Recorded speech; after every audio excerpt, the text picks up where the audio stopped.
And so you're not afraid of failure.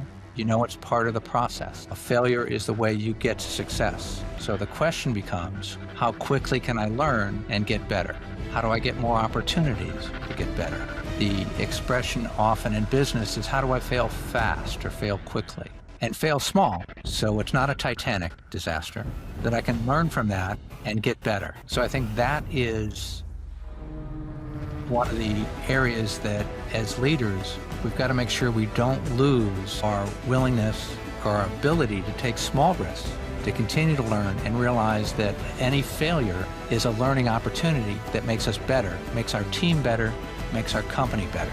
And we need to create the same culture for our people that encourages them to take small risks and learn from each one of those. It's easy to talk about executive presence, but it's super rare to actually witness this. My name is Carlos Hoyos, host of this podcast, and I interviewed Mike Tetreau, and this was really presence in its best art form.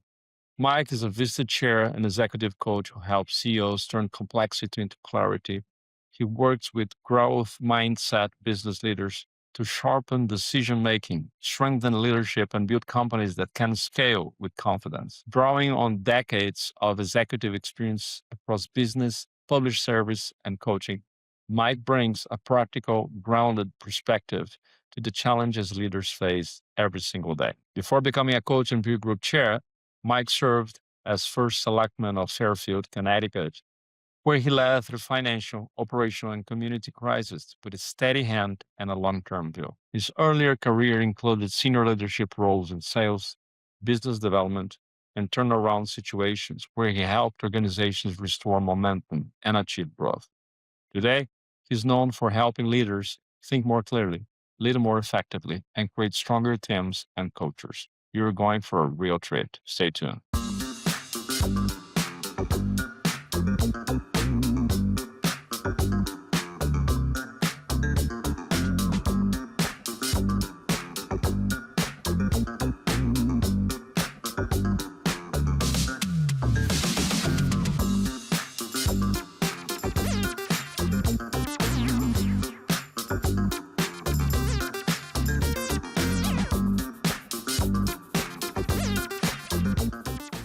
Is Mike Tetreau by Mike himself. Welcome. Carlos, thank you. I'm thrilled to be here and glad we were finally able to make our connection and get in the same Zoom, if not the same room. Very nice. Very nice. So I'd love to know a little bit more about you. Is how you got here. What's your story? What are the key things that make you who you are? That can take more time than we have, but let me see if I can shorten that a bit. From the top, my degree is in engineering. So I kind of think like an engineer, though I've never actually practiced it as an engineer.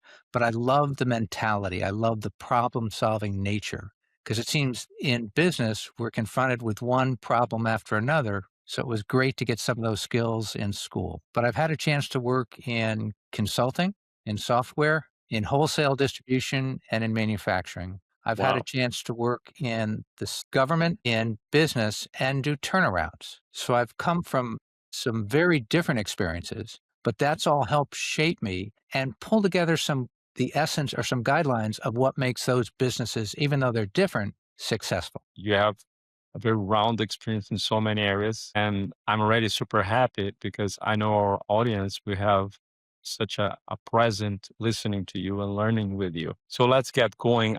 We are going to go deep into leadership. So before we got to super hard questions on this, just kidding, no hard questions on this for you. You mastered that. How would you define leadership? What is leadership? There's one word that keeps coming through in various aspects when I talk about different roles in leadership, different functions in a business, different functions in any organization, and it comes back to clarity. What you find is when leaders have clarity, when they make sure their people are clear on what their roles and responsibilities are, the results get better. The team moves in the right direction. So if I had to pick one word, one function, the leader, we talk about a leader having to have a vision. I'm going to argue that the leader really needs to provide the clarity for where the organization is going, but also how the people help it get there and what the benefit of their roles is to them and to the organization, so they know what part they have in success. That's deep. And I imagine that clarity just goes beyond simple vision, clarity in roles, clarity on priorities, clarity on responsibility and things to do. No question. It gets down from a leader. Do you know what motivates your people? Do you really understand them? It was Marcus Buckingham that wrote Love at Work, which my first reaction to that was that's way too warm and fuzzy. And I wasn't really ready for that. But then I listened to him. And one of the things he said is that you should know for each of your people what they love about their job. Very simply, what do they love about their work? He said it's not the goal to find the job that you love. Your goal should be to find what you love in the job. And each of us can find that in any job that we have. That's beautiful. I always found love is the answer for so many things, especially in a world so crazy that we're experiencing right now. Wow, thanks for that. That was really deep. So now that we have your amazing perception on what leadership is, I can associate that clarity with love, if that resonates. To me, makes sense. There are many people today that step up on jobs or responsibilities of managers, leaders. They're always busy. They're just always doing something. They just super accelerator, hyper nuclear speeds, and they're always busy. You can find a space on their agenda. They're always super busy. So why some people are so busy like that and other leaders that have the same and actually more results than them, and they actually provide so much value? What is the key difference in the construction of these leaders? I don't know if this question is well elaborated. Thinking about this, I would love to see your thoughts about that. Well, when we start out in any job, our first work experience, and as we're working our way up the ladder, we want to add value. One of the ways we add value early on is by doing more things and getting involved in more things to show we can contribute value in more areas. And that's not wrong. It's a question of what stage are you at and what stage is the business at? Am I the person doing the work and creating value for the business? Or am I the person that is being clear on what the roles are and working through other people to get the job done? And as leaders move up the ranks, as companies scale, what worked at a lower level does not work at a higher level. When all the business's decisions ran through me at one level, that made the business very efficient, very quick, very clear, because I could make the decisions and have things happen, and we were able to be more agile and faster. As a business grows in scale, if I keep trying to make all the decisions and keep my hand in each of the decisions, it slows the business down, and that keeps us from growing. All of a sudden, we get stagnant. We can't grow any further. Each leader really needs to learn to work through his or her people to get the job done, to delegate to them what they need to do. And again, then we need to be clear on what they need to do. We need to have the feedback mechanism in place so that we can see what they're doing is the right thing and know that quality hasn't dropped off. It's that fear of handing off responsibility, but not abdicating responsibility for the job getting done. Having a system in place that makes sure that the work is done to the same quality as if I did it myself. And just curious, when you mention a system that will make sure that the quality is the same as doing it himself or herself, what would be the macro or the main components of this system? Sooner or later, it comes down to having certain KPIs or metrics that are reported back on. So my people are clear on what success looks like. They're also clear on what it doesn't look like. And when it doesn't happen, the feedback comes back fast enough so I know to get involved. There's some things my team should be able to solve on their own. Some things they've got to know when to raise it up to me. If they don't know that fast enough, then I'm not comfortable. Then I feel like I should have been brought in sooner. I should be confident that I'm going to be brought in at the right time, not too late, not too soon. To do that, we need the metrics so that my people know, my team knows, that we're moving in the right direction and accomplishing what we should in the time and budget allowed. And I know I can look at the metrics and be confident that the right things are happening and that our customers are being served with the same quality of service that got us to this point, that made us proud, that established our brand, our reputation, that we can all be proud of who we are on this team and what we're doing for our customers. It makes definitely a lot of sense. Well, thanks for that. You mentioned before that some leaders can be hung up with too many decisions. They want to centralize, keep power, control for whatever reasons, fear or not trusting people or not having developing people.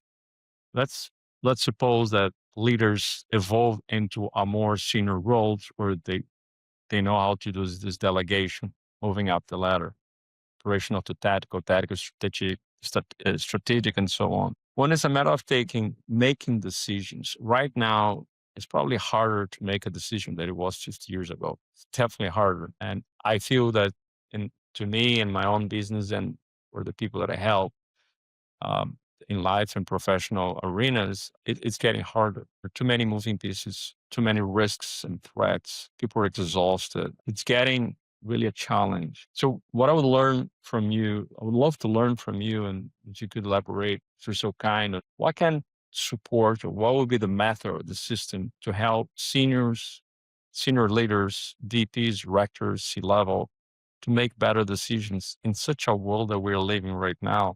It's such a crazy world, AI, technology, indecisions, economy, war. It's a lot of pressure to move faster and faster. So what will be your take on this? I think what happens, especially in uncertain times, as you're describing, when there's more Yeah. pressure on us, the natural tendency is to speed up, to move faster, to try and get to the answer quicker. And we have to fight that. We actually need to slow down. That, in fact, we need to take our time. We need to confirm our facts. We have as we talked earlier, I'm part of a Vistage group, and one of our mantras within our group is that we're not here to answer your questions. We're here to question your answers. And leaders need to build a challenge group around them so they get feedback. The biggest challenge in uncertain times can be a leader's blind spots. We all are used to being right. We're all used to being successful. That's how we got to where we are. But now is when we have to be careful, especially in uncertain times when things are changing. That one of my other favorite quotes, and you'll hear me quote people from time to time, that's how I kind of express my guidelines. But it was Mark Twain who said, "It's not the things I don't know that get me in trouble. It's the things I'm absolutely certain of that just ain't so that cause me the biggest problems." That's why leaders need to make sure that their team is free to disagree with them, is free to challenge their beliefs, is free to point out blind spots. The worst thing you can do is get a team that just comes back and agrees with you and is afraid to challenge your thinking. That's how you get a business in trouble. Think about the Titanic. It was the unsinkable ship Yeah. that managed to not avoid an iceberg and then missed. That's one of the biggest blind spots we've all seen, is that it didn't have to do that. It didn't have to speed up. It didn't have to keep to the course. It could have avoided that, and we wouldn't have that whole story to talk about. Prism, right? But again, that's a classic case of nobody questioning the captain's decision. And in that leadership dynamic, that's what happens. In business, you can't afford to be a Titanic. Too much is at risk. Overconfidence is a great risk. Excellent. Since we're talking about mistakes, like huge mistakes, like Titanic, right, in leadership, what are other type of Titanic mistakes that we as leaders we can avoid as we start developing our businesses? The challenges keep growing, the risks keep growing. Of course, we have more revenue, we have more people, things get more complex, and in your vast experience and diverse experience, what I believe are the top mistakes, big mistakes, and of course, what we can do to prevent them or to not make them. I think it comes back to clarity and communication. What you want for your team is to be absolutely clear on where the company's going, what our direction is, what our focus is. You want them to be absolutely clear on what our competitive advantage is in the marketplace. How do we compete? What makes us different? What's our advantage in doing that? And how do we build on that? I think it comes back to understanding your customers, understanding your audience, knowing what their needs are and how you can best service those, and taking advantage of your people. If I had to look at organizations that are underperforming, they often either don't have the right people in the right seats or are not taking advantage of their people. And that's two ways: not taking advantage of the people and the skills that they have, or not realizing that your team, your people, are your biggest asset. and most valuable asset, especially in today's world, and not providing them with the development capabilities, the professional development path for them to grow and for them to continue to grow to service the business where it's going, not where it is. This is start opening, a Pandora box of questions in my mind. But before we get to there, that how people can get in touch with you, Mike? What's the easiest way people get a hold of you? The simplest way would be at my email address, which is michael.tetreau. Excellent. Thanks, Mike. And what is that? What is Vistage for people that don't know about it? Thank you for asking. Vistage is an organization that started about 65 years ago. It started by bringing together CEOs of small to mid-sized businesses from non-competing companies to share best practices. Today, there are over 19,000 Vistage members in the U.S. They come together once a month in groups of 12 to 14 non-competing companies to hear a speaker on an outside topic, but also in the afternoon to discuss different issues that the members are facing, to share best practices. Each group is led by a Vistage Chair, which is my role. Think coach or facilitator. I also spend time at a private coaching session with each member, and they have online access to the 19,000 Vistage members across the U.S. So it's a proven model that when you're sitting with people in a room, and one of our mantras is that whatever happens in the room stays in the room. So it's a confidential sitting with 12 or 14 other CEOs, people sitting in your seat that understand your roles, your responsibilities, that either are facing the issue you're talking about or will face the issue you're talking about. So we have some great discussions, but it's all focused on helping CEOs be clear on what their roles are and to avoid their blind spots from people that have been in their role. Very nice. How long have you been a chair of the group? I've been a chair for 5 years now. Prior to that, I was a member of a Vistage group, so I've had a chance to see it from both sides. Excellent. And I imagine that you have to be like a member before you become a chair. You don't have to be a member first. Chairs Okay. primarily are former CEOs that are looking for something to do in their next phase of life. So for me, it was a way to look for how I could continue to give back to the community and continue to make a difference in the lives of others around me. What's been real fun and a great joy for me is that I'm learning so much from the members in my group that I get to join them on their success journey. So I'm having more success in my Vistage group than I ever could alone. That's beautiful. I found it fascinating how it works and organize itself. Remember, this is a calling. And apart from the realization and the success that you help bring to members, when you think a more one-to-one approach, what are the benefits that you see with this advisory? And I imagine that you work one-on-one like an executive coaching program, like you're supporting them or helping them to keep on growing.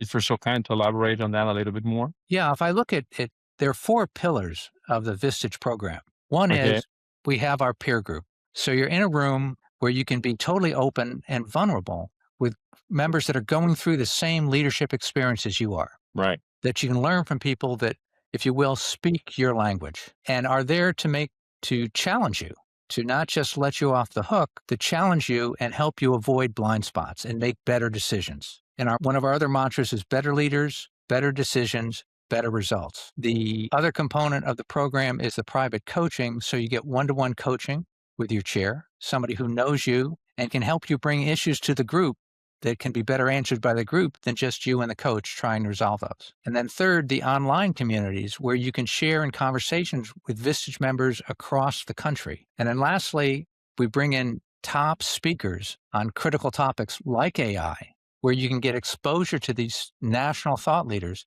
that you wouldn't normally be able to in your company or in your local area. So it's a tremendous growth opportunity. Anyone who is focused on continuous learning would love the Vistage environment. I know I would be a much better CEO today than I was when I ran my company with everything I'm learning and with everything I'm learning from the members in the group. So it's an exciting time, literally, when members come together, focused on helping each other be better. I would like to go a little bit deeper on your vision and experience of leadership. How do you see AI impacting the life and the work of leaders. And perhaps you have firsthand experience on how AI is affecting your work, stage groups, business owners. And of course, we see news, we see a lot of people saying a lot of things, a lot of myths, bubbles and all that stuff. But for people that are on the trenches that are actually building businesses, doing turnarounds, like you said before, what are the key elements that you see of this technology and perhaps the risks or the traps? So, in other words, it's not a particular question. I just want to hear your thoughts about that topic. When I look at AI, I think it's one of the most phenomenal resources we have for growing our businesses and giving us the ability to serve our customers better. I've had a chance through Vistage to have AI workshops, national speakers come in, and several online workshops to continue to grow in this area, and for my members to be able to do that also. Again, one of the uh, guidelines I keep coming back to is the one that says AI is not going to take your job. Somebody with AI will take your job. So I think it's important to us as business leaders to understand AI enough to know how we can use it in our business. A year ago, you should have been exploring AI and having a chance to, shall we say, play with it a bit. Now, if you're not using it somewhere, you're behind. So this year is the one of integration into your business. The goal is to find where to use it first, which places will give you the biggest payback. Make sure your people are not afraid that they're going to lose their job. In most industries in the US, coming out of the pandemic, we've dealt with labor shortages and skill set shortages for years. AI helps us take our current people, make them more valuable by doing more. In essence, helping our people make their jobs safer and more secure because they're adding more value to our business and making our business more capable and competitive in the environment. If we can continue to raise service levels for customers, respond faster, do things more productively, then we have a future. AI is on that path to future. It's not perfect. Like any great resource, it can be misused or used and not be productive. That's why, as part of the Vistage program, our members get introduced to top AI experts so they can use them to help guide them in the right way to approach AI. So for me, it's an exciting time. I don't think there's a day that goes by that I'm not using AI in more places to help me do my work, not to do it for me, to help me do my work. That makes me more effective, and it's raising the quality of my work and the speed at which I can respond. So I'm excited and I'm continuing to learn more about it. I love your optimism, and I'm aligned with it. And beyond that, that was the first time that I heard, and I talked to a lot of people, leaders, and AI influencers, executives, like I mentioned before, not only in podcasts, this new arm of the podcast in English, but also the podcast that I've been doing for years. This is the first time I heard somebody mentioning that AI is improving the value of the people that are already in the company. I love that. I think we need more of that and not the opposite. It's just like get rid of people because AI is producing more. I love that because that really value the purpose of all things. I mean, if it's not for people, with people, through people, economy will be self-sustained. If you get rid of all the people, what you're going to have an economy for computers, that doesn't make sense. So It's really appreciate this insight. Thank you. Thank you. But it's business that provides jobs, and jobs make the world go round. Exactly. And there isn't another segment of our economy that provides jobs the way business does. Okay. When you get into a new responsibility or a new title, a new work or a promotion, when you think back in your career and or how you do it right now in present moment or a new client, what are the key things that you have to do to make sure that you're aligned or have clarity? I mean, you have like a set of questions, you have like a method, a system, just to make sure that, yeah, this is going to work out well. I think one simple thing, which I would argue for any customer or any client is really what you need. What are their objectives? What problem do they need solved? And can I help them do that? If I can't, I need to move on to another customer.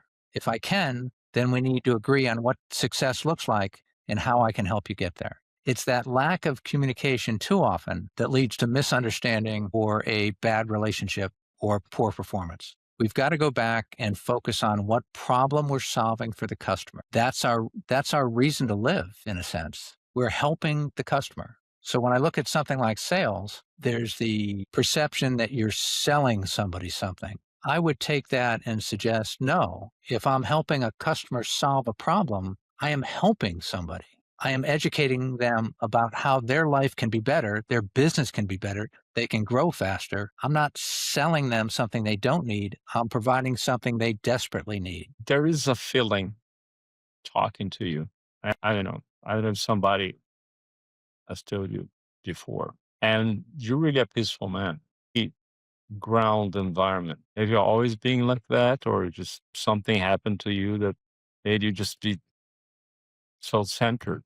This is this is great. I think as far back as I can remember, what was always important to me is to understand my purpose, my why, in terms of what role I have and what value I'm creating in whatever role it was. Once I was clear on that and I knew what value I added and who I did it for, then I also knew, well, let me phrase it a little bit differently. I always felt most comfortable in business when I knew who I wasn't selling to. I needed to know who my target customer was and where I've created the most value. And there might be other people that would buy your product or service, but they just might not be your target customer. There might be other people that service them better. And I'm okay with that as long as I can service the folks that I am destined to serve or provide the most value to. Yeah.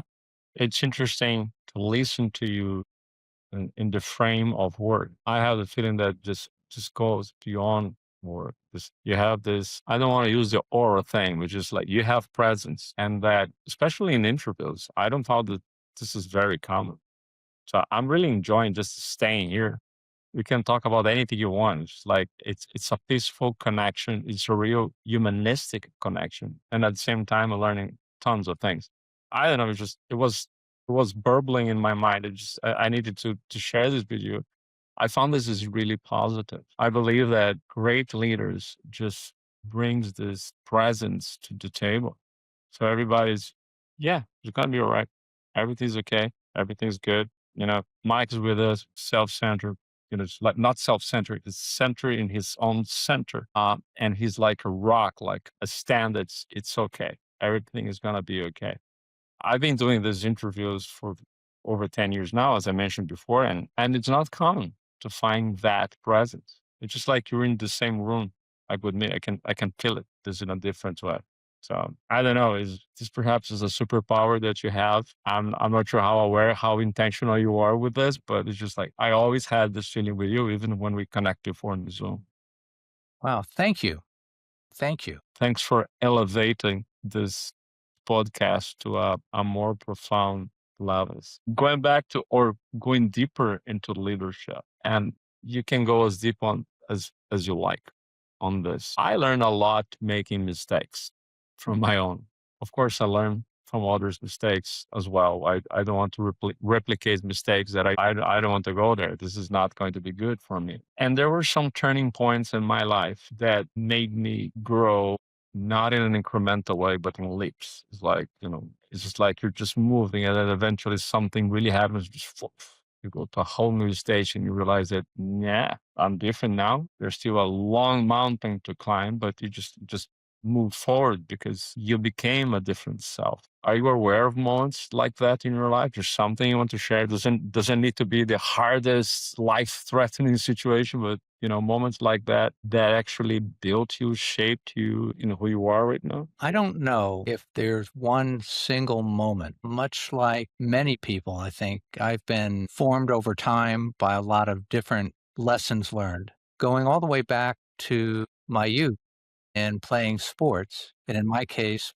playing football, the American version, Right. where you learn every day, every game that you, especially as you're growing up through it, you start younger, less skilled, less knowledgeable, and you make more mistakes or have less success because the other players are older, stronger, and more skilled. And so you're not afraid of failure. You know it's part of the process. A failure is the way you get to success. So the question becomes, how quickly can I learn and get better? How do I get more opportunities to get better? The expression often in business is, how do I fail fast or fail quickly? and fail small. So it's not a Titanic disaster, that I can learn from that and get better. So I think that is one of the areas that as leaders, we've got to make sure we don't lose our willingness or our ability to take small risks, to continue to learn and realize that any failure is a learning opportunity that makes us better, makes our team better,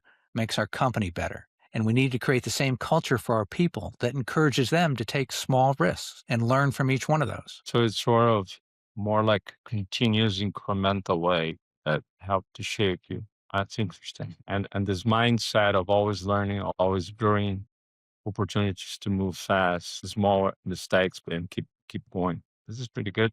I was just thinking, on the DNA of a great leader, and there are of course a common theme, but I'd love to know what is it for you that make great leaders in terms of abilities or skills or mindsets, or I know it's not a single thing, it's several things. And you already said it, having the clarity is probably the most important thing. So you can do everything else. But if you could elaborate on those like 3 or 4 key attributes of a great leader. And I know we could use AI based on what we talked so far to identify that, but just let AI out of the picture now. I want to get your brains right now. What makes great leaders now beyond clarity and vision for you in your experience? I think if I had to look across industries, across sports, across politics, across different types of leaders, for me, it comes back to a leader being somebody that gets the most out of their teammates, that helps their team become the best they can be, that makes sure that every one of their people reaches their potential so they can make the biggest contribution to your team, your company, your cause, your purpose, to that person's life. What do they love? What are they trying to do? How do you help them accomplish their goals? And if you can help enough people from your team to your customers accomplish their goals, you're going to be successful. Yeah, that reminds me of Zig Ziglar. He has something like that, which is like if you have, I think, enough people to reach their goals, you're going to reach your goals. I love that thought. So thanks for reminding me of this once again. The other curiosity that I have when I see successful leaders that are giving back their moment, their careers, they're training others, developers, others, like the work you do, sharing the Vistage group is, I think when we are younger, we tend to have lots of fears and we're afraid of things that happen or that might happen. So, what do you think was the fear that you overcame that was the thing that changed you the most? That once you got rid of that, it was just like, wow, now things are smoother, or I can challenge myself more, or I can grow faster. And again, it doesn't have to be a earth shaking thing. Perhaps sometimes it's just a small thing. If I had to pick one, it's more of a mindset than something that happened. It's a Okay. mindset of abundance versus scarcity.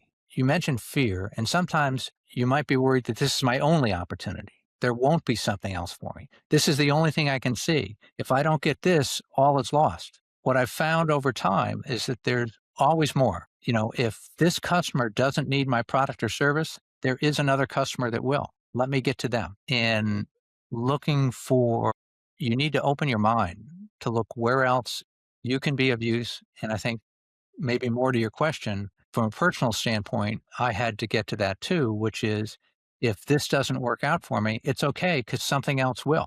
If I can't use my skills here, I will have my skills will be needed somewhere else. And having had a chance to work in a few different industries in a few different places around the world, I think that boosted my confidence in that, and that there will be a place that I can provide service, provide value, make a contribution tomorrow if I can't make it here today. Well, I was thinking something. It's not a long time ago. I heard somebody saying that it's not the volume of the words or the speed, but it's the deepness and the root of the words. And I think I just witnessed that. If you had the opportunity to leave a message to every single human being, every beating heart on this little planet of ours, 8 billion people, I don't know, send that an SMS, a message, or put it on a gigantic billboard for 20 hours. What would be your message as a legacy for humankind or people that you love? What is something that is present in your heart that you want people to know and learn or develop? I think one of the things I learned from sports early on is the power of teams. And if I had to pick one lesson or one phrase, it would be we're all on the same team on this planet Earth. And let's help each other make the biggest contribution we can to make the world a better place. Thank you. Really appreciate our conversation, Mike. Thank you. Thank you for having me here.